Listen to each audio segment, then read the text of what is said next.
বৈষম্য বিরোধী ছাত্র আন্দোলনের এখন খুবই প্রভাবশালী নেতা সার্জিস।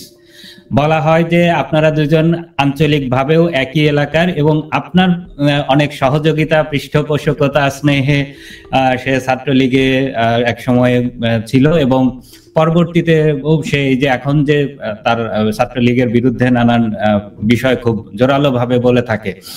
তো সেই জায়গাতে আসলে সার্জিসকে পৃষ্ঠপোষকতা দেওয়ার বিষয়টিতে আপনি কি বলবেন, বা তার সঙ্গে আসলে কি আপনার খুবই ঘনিষ্ঠ যোগাযোগ ছিল?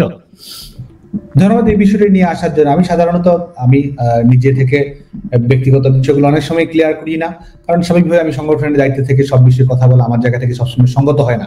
নানা ধরনের কথাবার্তা সবসময় প্রচলিত থাকে, কিন্তু স্বাভাবিকভাবে আমি জানি, আমি আগেও ফিল করেছি যে এটা কনফিউশন তৈরি করেছে অনেক ক্ষেত্রে, অনেক সময় ভুল মেসেজ দেওয়ার চেষ্টা করেছে এবং আমাদের অনেক পত্রিকাতে ভুলভাবে সেটা উদ্ধৃত করা হয়েছে, যেটির কারণে কিছুটা বিভ্রান্তি অবশ্যই ছড়িয়েছে।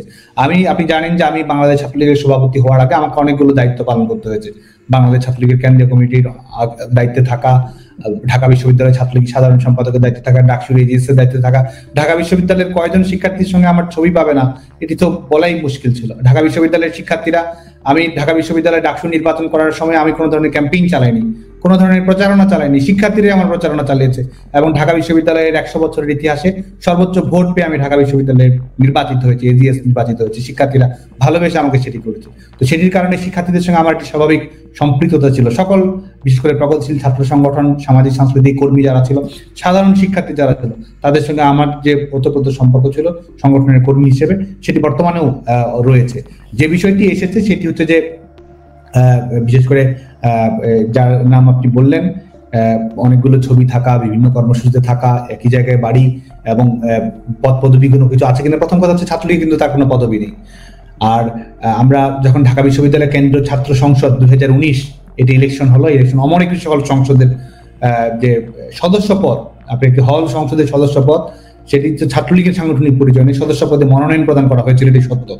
এবং আমরা আমাদের জায়গা থেকে যেমন ছাত্রলীগের কর্মীদের যে কনফিউশনটি রয়েছে, আমি জানি যে তাদের মধ্যে প্রশ্ন রয়েছে অনেকের মাঝে, যখন সে এই পদ পদবিতে দেওয়া হয় তার পারিবারিক রাজনৈতিক পরিচয় কিন্তু সম্ভবত আপনিও জানেন যে তার বাবার রাজনৈতিক পরিচয় কিন্তু এখন ওয়ার্ড আওয়ামী লীগের দায়িত্বে থাকা, উপজেলা আওয়ামী লীগের একটি সুনির্দিষ্ট পদে থাকা, তার পারিবারিক রাজনৈতিক পরিচয় যেটি ছিল আওয়ামী লীগের সঙ্গে সম্পৃক্ত থাকা। তা আমার জায়গা থেকে আমি স্বাভাবিকভাবেই একটি ছেলে, রাজনৈতিক পরিচয় যদি আমরা দেখি, তার পারিবারিক রাজনৈতিক পরিচয় সেটি ছিল বিভিন্ন সংগঠনের সঙ্গে সম্পৃক্ত, ডিবেটিং ক্লাব সহ আনুষঙ্গিক আমাদের জেলা সংগঠনের দায়িত্বে থাকা, এই এবং আমাদের সঙ্গে যেহেতু কর্মকাণ্ড আসতো, স্বাভাবিকভাবে একটি হল সংসদের সদস্য পদ মনোনয়ন করা এটি খুব বেশি কিছু নয়। এটা আমরা, আপনি জানেন যে আমাদের কতজন সদস্যকে মনোনীত করতে হয় গোটা বাংলাদেশ ব্যাপী, তো সদস্য মনোনয়ন করা হয়েছে এবং আমি কিন্তু আমি অবশ্যই সচেতন ভূমিকা পালন করেছি, এটিও আমি বলবো। কারণ পরবর্তীতে যখন ছাত্রলীগ একটি বিশ্ববিদ্যালয়ের হল শাখার, অমর একুশে হল শাখা ছাত্রলীগের পূর্ণাঙ্গ কমিটি গঠন করা হয়, পরবর্তীতে এটি দেওয়ার পরে যখন তার কিছু লেখালেখি আমি দেখেছি যে লেখালেখিগুলো আমাদের রাজনৈতিক দৃষ্টিভঙ্গির সঙ্গে যায় না। নারীদের স্বাধীনতার বিরুদ্ধে বিভিন্ন ধরনের লেখালেখি, এক ধরনের পলিটিক্যাল ইসলামের প্রতি এক ধরনের সিম্প্যাথি এবং এক ধরনের ধর্মীয় রাজনীতির প্রতি এক ধরনের আগ্রহ এবং আরো নানা কিছু বিষয়, যে বিষয়গুলো আমার কাছে পরিলক্ষিত হয়েছে, সেই বিষয়গুলোর আলোকে কিন্তু যে সিদ্ধান্ত গ্রহণ করা আমার প্রয়োজন ছিল, সেই সিদ্ধান্তই কিন্তু আমি গ্রহণ করেছি। এই 21 একটি হল শাখা ছাত্রলীগের একটি পূর্ণাঙ্গ কমিটিতে পদের জন্য তারা কিন্তু সেই হলের যারা দায়িত্ব পালন করেছে তাদের কাছে কিন্তু ঘোরাঘুরি করা, লবিং তদবির করা এসবের মধ্যেই ছিল। আমি কিন্তু সেটিও অ্যালাউ করিনি। ছাত্রলীগের সাংগঠনিক কিন্তু পরিচয় আমি অ্যালাউ করিনি, কারণ আমি যখন জানতে পেরেছি যে তার পারিবারিক রাজনৈতিক পরিচয় যেটি হোক না কেন, তার রাজনৈতিক দৃষ্টিভঙ্গিটি এমন যেটি আমাদের একটি রাজনৈতিক ছাত্র সংগঠন, যেটি আমরা একটি মূল্যবোধের প্রতিফলন করি, সেটির সঙ্গে সামঞ্জস্যপূর্ণ নয়। আমি কিন্তু যখন আমি আমার জায়গা থেকে সচেতন ছিলাম বলে কিন্তু সেটিও আমি অ্যালাউ করিনি, যে কারণে কিন্তু ছাত্রলীগের কোনো সাংগঠনিক কাঠামোতে পদবি কিন্তু তাদের নেই। তো পরবর্তীতে এই কোটা সংস্কার আন্দোলনকে কেন্দ্র করে যে প্রেক্ষাপটটি তৈরি হয়েছে, এটির কারণে বার্তা ছড়িয়েছে এবং একটি বিশেষ করে একটি দৈনিক যখন হেডলাইন করে যে ছাত্র আন্দোলনের, কোটা সংস্কার আন্দোলনের রহস্যময় ভূমিকা, এই ধরনের নানা ধরনের প্রভাবনা যখন ছড়ানো হয়েছে এবং একটি অফিসিয়াল বিষয়, একটি পাবলিক বিষয়, যেটি বাংলাদেশ ছাত্রলীগের পেজ থেকে অফিসিয়াল ছিল, যখন আপনি জানেন যে ডোর টু ডোর ক্যাম্পেইন যখন আমরা চালু করি, বিশেষ করে এটি অনেক বিভ্রান্তি ছড়িয়েছে এবং অপশক্তিও কাজে লাগিয়েছে এবং যারা মূলধারার গণমাধ্যমও অনেক সময় বিভ্রান্তিকর নিউজটি ছড়িয়েছে। আমরা ডোর টু ডোর ক্যাম্পেইন চালু করেছিলাম, যেটির মাধ্যমে শিক্ষার্থীরা কোটা সংস্কার নিয়ে কি ভাবছে। আমরা কিন্তু শিক্ষার্থীদের আমাদের কাছে আসতে হয়নি, আমরা শিক্ষার্থীদের কাছে গেছি, আবাসিক হলে শিক্ষার্থীদের কাছে।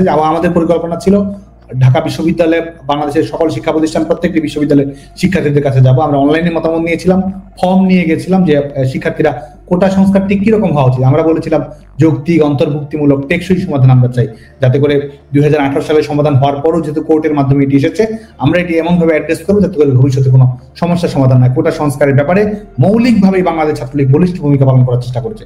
এবং 21 হলে আমি গিয়েছি, আমার সহযোগিতা যারা ছিল, বাংলাদেশ ছাত্রলীগ সাধারণ সম্পাদক, যেহেতু ঢাকা বিশ্ববিদ্যালয়ে গিয়েছে, ঢাকা বিশ্ববিদ্যালয় ছাত্রলীগ সাধারণ সম্পাদক সবাই উপস্থিত থেকেছে, এবং সেখানে আমি সকল শিক্ষার্থীর সঙ্গে আমরা কথা বলেছি।